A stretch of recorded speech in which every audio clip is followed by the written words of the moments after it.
This is the Late Round Podcast with your host, JJ Zacharisa.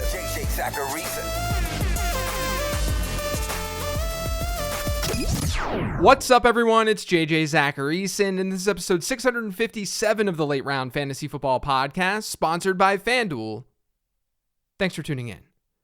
Over the last 2 weeks, I've gone over how to spot middle round running back and wide receiver breakouts. To wrap up this little series that I do each year, we're going to talk through the tight end position today. And unlike wide receiver and running back, I'm not splitting things up by middle and late round tight ends, because our sample size is just too small when doing that.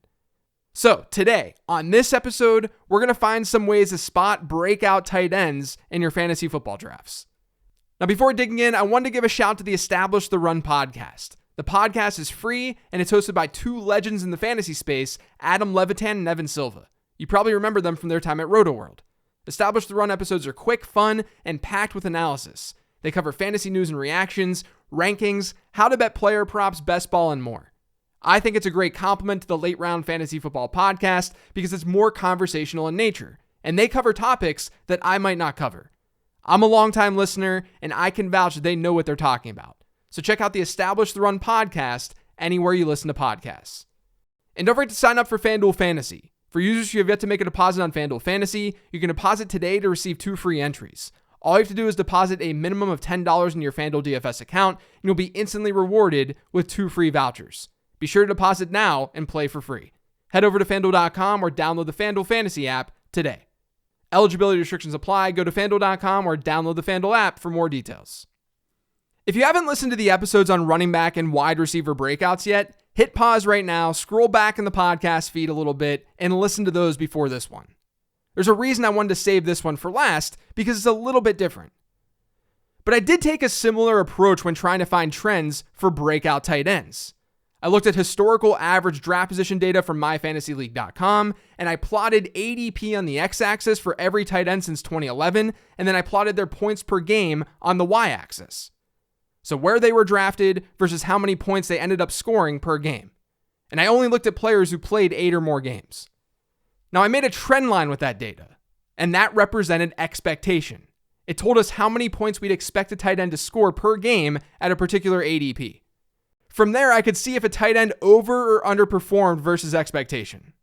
In the previous studies that I talked through on this show, as I alluded to earlier, I only looked at middle round picks.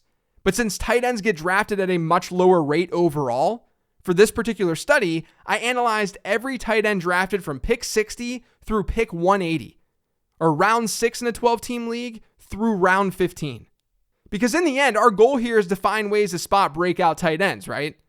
If a tight end is going early in drafts in the first 5 rounds or so, he can exceed expectation, yes, but expectation is pretty high. We're looking for middle and late round values here. That's what I'm referring to when I say breakouts. I'm also referring to players who exceed ADP expectation. And just like the other studies, I'm looking at players who exceeded ADP expectation by 3 points per game and then 6 points per game. Those are moderate breakouts and true breakouts. So let me just run through this high-level data. Since 2011, 204 tight ends have been drafted from pick 60 to 180 while playing 8 or more games in a season. Of those 204, 40 ended up being moderate breakouts. They exceeded ADP expectation by 3 or more points per game. That's a rate of a little less than 20%. Meanwhile, just 13 tight ends exceeded ADP expectation by 6 or more points per game. That's 13 out of 204, or 6.4% of the sample. I may look at different thresholds for tight ends next season, but regardless, I was able to find trends among the players who broke out versus the players who didn't, or things you can look for when drafting a tight end yourself this year.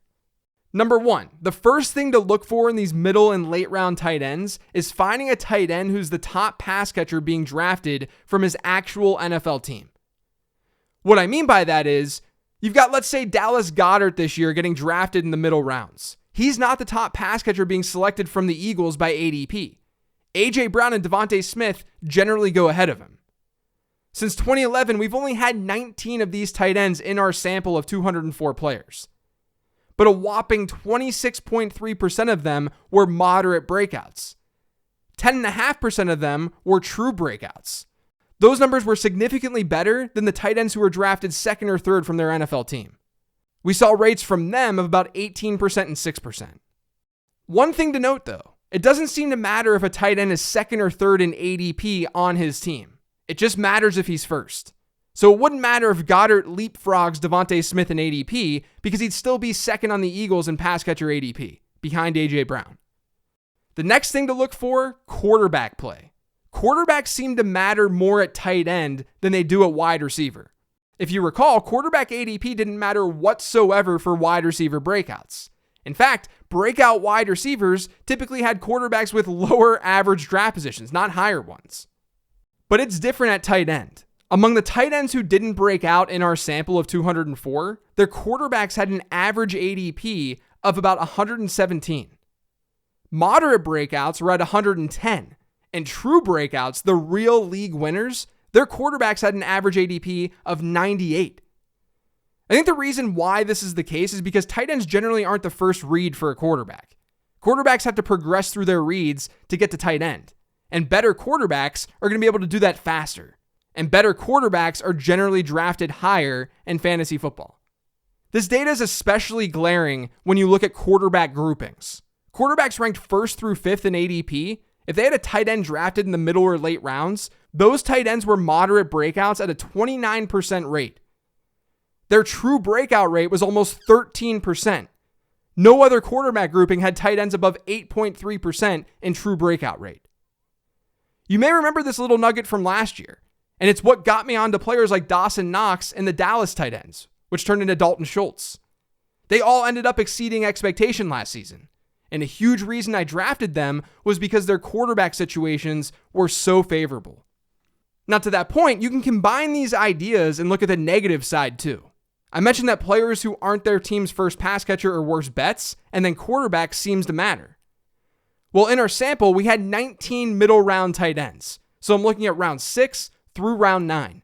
19 of them weren't their team's top pass catcher and had a quarterback drafted outside the top 16. So they had a wide receiver teammate being drafted ahead of them, and their quarterback situation, not great. So for example, that's what TJ Hawkinson is walking into this year. Of those 19 middle round tight ends, only one of them broke out. And it wasn't even a true breakout, it was a moderate breakout.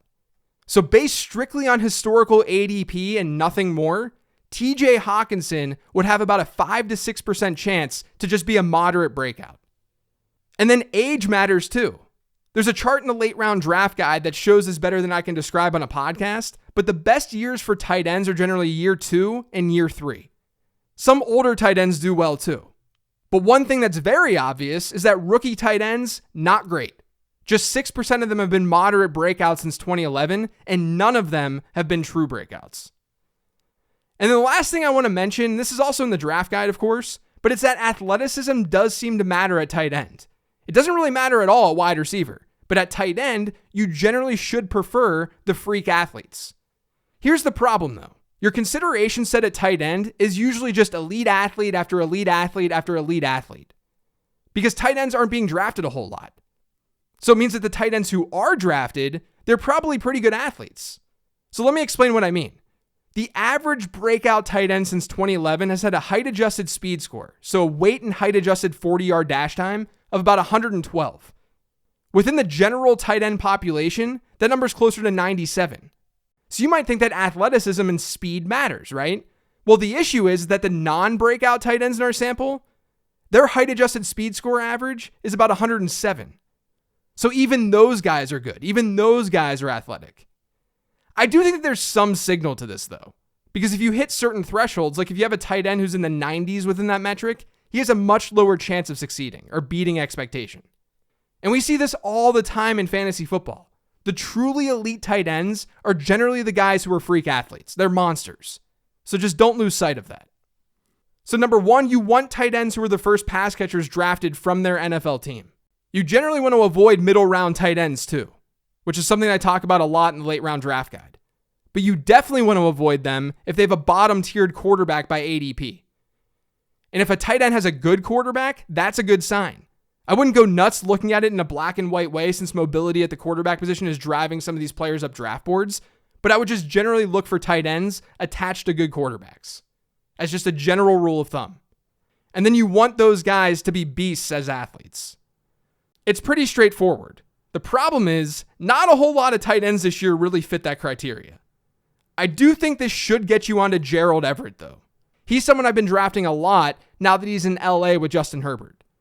Those types of tight ends have done pretty well in the past. But it's definitely a year where there's not so many clear-cut options at tight end.